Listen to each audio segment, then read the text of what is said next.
Hey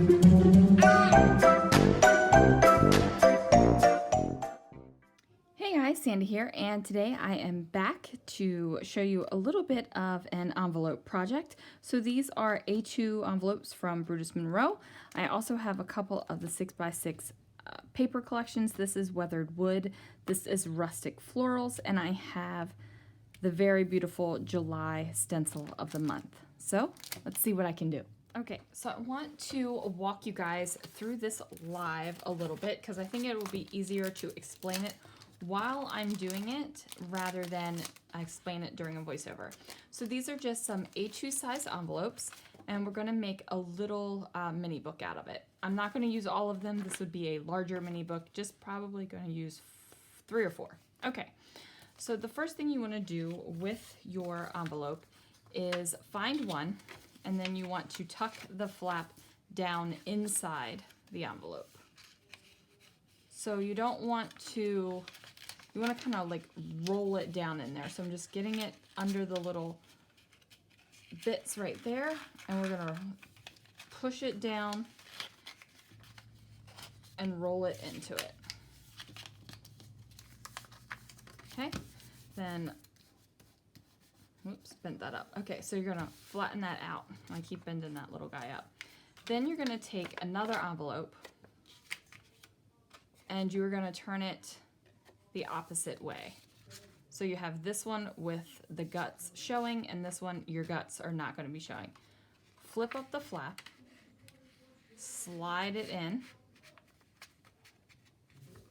and then bring it back around. So now you have a little book. And then you're just going to keep doing this. See, put it backwards like that. You're going to keep doing this until you have as many as you want. So now I have 1, 2, 3, 4, 5, 6, but I don't want the back to be this way. So what I'm going to do is, instead of placing it this way, I'm going to place it this way. I'm going to flip it over like that, tuck this bad boy in, and get him down. So now I have a mini album. And like I said, you can keep adding envelopes to this over and over. This is where we're going to tuck some little things in.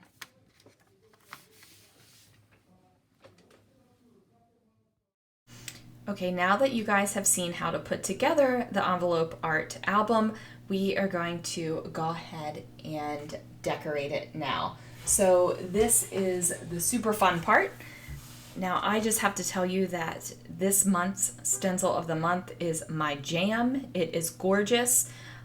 It also repeats, so if you would like to stencil something larger than this square-sized area, you can go ahead and match them up and keep stenciling, and I will show you that a little bit later in this video. Now this video is a little bit long. It's about 20 minutes, and that's just because there's a lot of parts to the album, but really you can make your little envelope album as large or as small as you want. Now I'm taking some of this luscious gilded glitter glaze, and I'm just going through my stencil, and you guys know that glitter glaze makes my little heart go pitter patter. It is one of my favorite mediums to work with.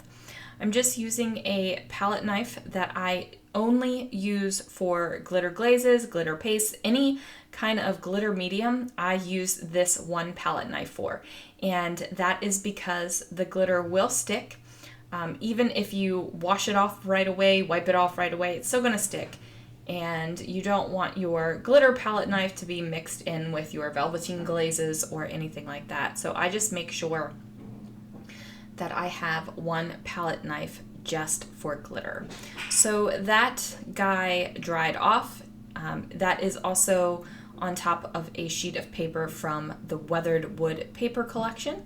Now I kind of dropped it down there before I was ready to actually adhere it, so I'm just going to fix that up, and that is going to be the front cover of my envelope album. So now the only thing I have to do is decorate each of the areas of the envelope album, and then make some little inserts for all of the pockets, and that's going to do it. So instead of measuring, I do cheat and just go ahead and mark it off.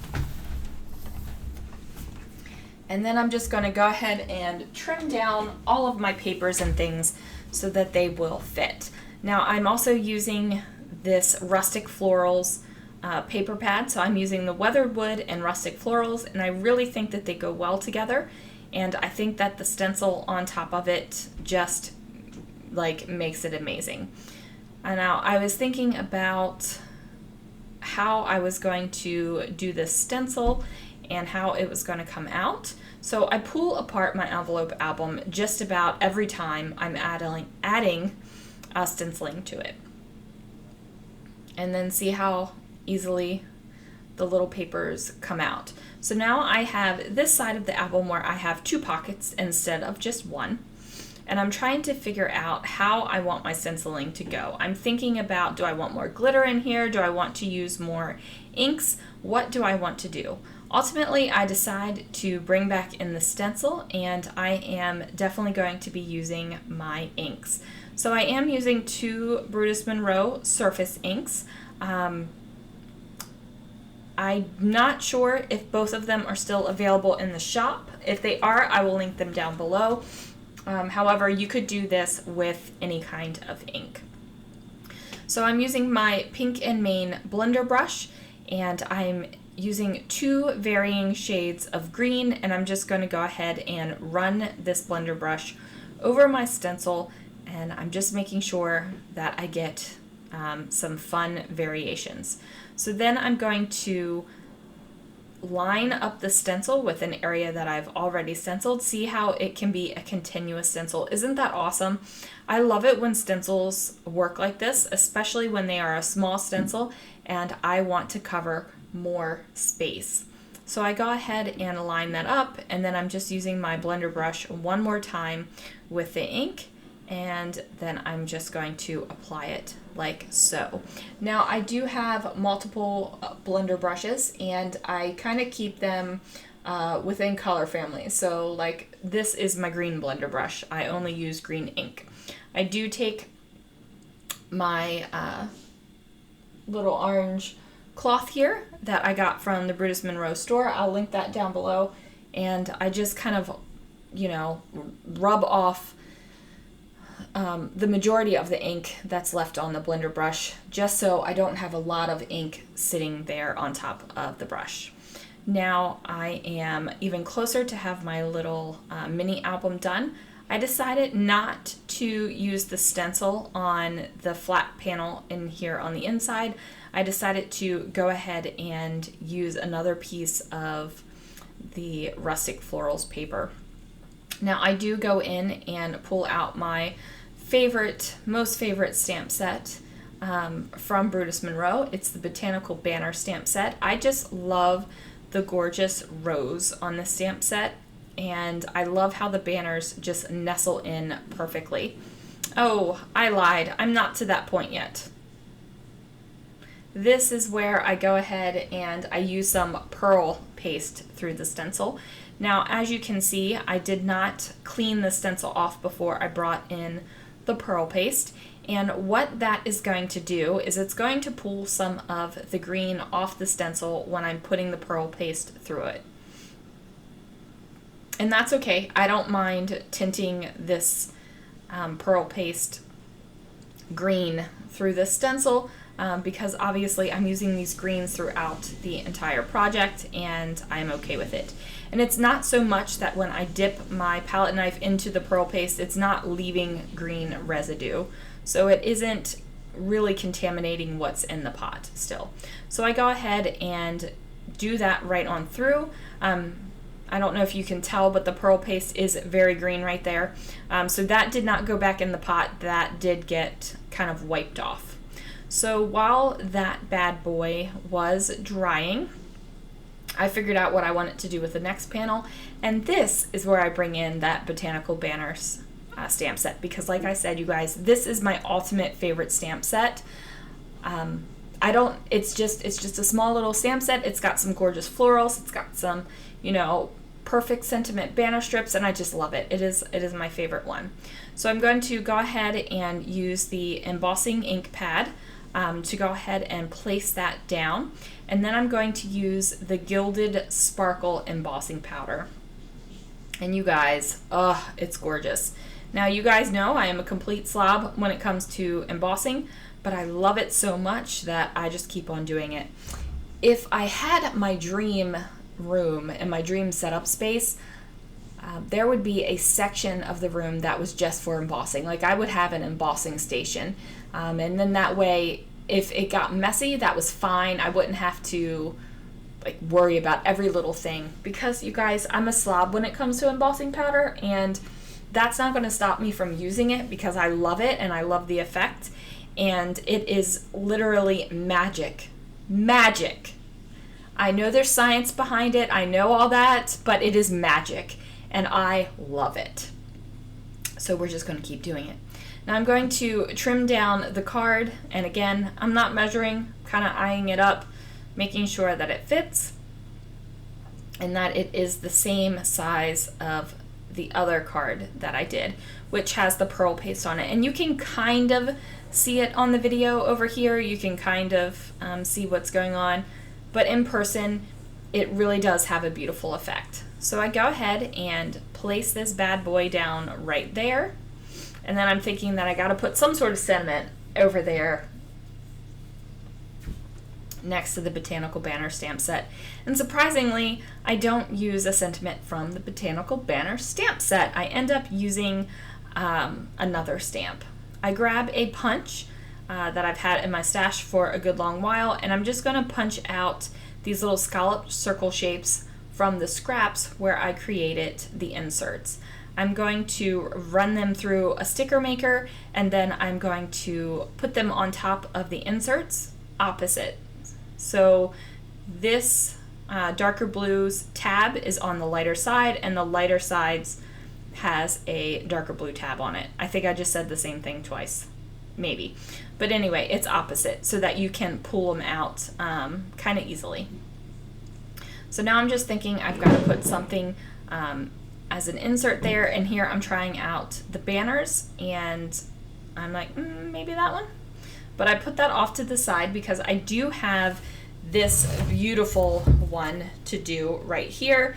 Now, this totally turned out great. I love this look. Like, I don't know what it is, but these rustic florals with this stencil, it just, guys, you know, sometimes you just play with products and they just make you happy. That's what this is doing right now for me. It's just making me happy. I just am totally enjoying it. Now, I figured this would be kind of basically it's a big old gifty card with pockets inside of it. Or you could look at it as a mini album. So whichever one you are, either a card maker or a scrapbooker, or maybe you're a little of both, you could look at this either way. It could be like a large card, or it can be a mini album. I was thinking more along the lines of this was a large card, so I definitely wanted a place to be able to write a message. And if you were thinking about this as a mini album, this is a place where you can write your journaling. So I used the weathered wood paper and I trimmed it down so that it would kind of have this frame along the outside. I'm just making sure, testing it, making sure that it's going in properly. And then what I'm going to do is grab some grid paper from my stash, and I am going to go ahead and fill in that center place on the weathered wood right here. I do take my Pink and Main blender brush because, you know, it still has some green on it, and I just swirl the crap out of that thing just to get it to not be such a stark white and just bring in some of that green color that I have going throughout the entire project. So I'm going to go ahead and overlap that right there. I will trim off the excess with my trimmer. Now I do have two trimmers. One is, I have more than two trimmers, but I do have two guillotine trimmers. One is small and one is large, and I definitely use them both because they both have different applications. So I think it's important to invest in tools that will work for you. And that especially applies to stamps and stencils. So if you love something and you think you're going to be able to use it more than once, then go for it. Because the Botanical banner stamp set, I've used it a ton of times. I've definitely got my money's worth out of it. And this floral stencil, I have so many ideas I want to do with it. I want to make rainbow flowers. I just have a lot of ideas. So we'll make those happen in later videos. So I'm going to trim down my card just a little bit. I want it to be able to slide in a little bit easier. It was a tight fit when I originally placed it in there, which is good, but if you're going to be able to pull this in and out repeatedly, I want you to be able to do that easily. So I just went ahead and trimmed that down a little bit. Whoops, the microphone just did a nosedive, so we're going to fix that real quick. Now on the little scalloped pull tabs that I made, I am grabbing the heart from, you guessed it, the Botanical banner stamp set, and I'm just going to emboss them. It's just to give it a little bit of extra something, a little bit of zhuzhing up, because these cards are gorgeous on their own, and this is where, you know, you would put some photos on there, or a little love note, whatever you wanted to do, add another little piece of paper so you can write on it, whatever you want to do. But I was thinking this would be a card where you would send it to someone that would include some photos. So if I was going to send this to my friend, I would include photos of us together and send it to them. I'm going to go ahead and make sure that my glitter glaze is dry, because my back is going to match the front. I'm just going to go ahead and pop each of the cards into the envelope album, and then I'm going to fill in the back. So I wanted the back to have weight and heft just like the rest of the album, because it did feel kind of flimsy while I was doing that. And then I'm going to go ahead and show you what it looks like. I just tied the whole thing with a ribbon, and that ribbon came in one of my inspiration boxes. And then you can see how everything came together. There's the one with the pearl paste, and it doesn't come off really great on camera, but it does look gorgeous in person. And then that is going to do it, guys. Thank you so much for watching. Thanks for joining me, and I will see you again real soon for another video.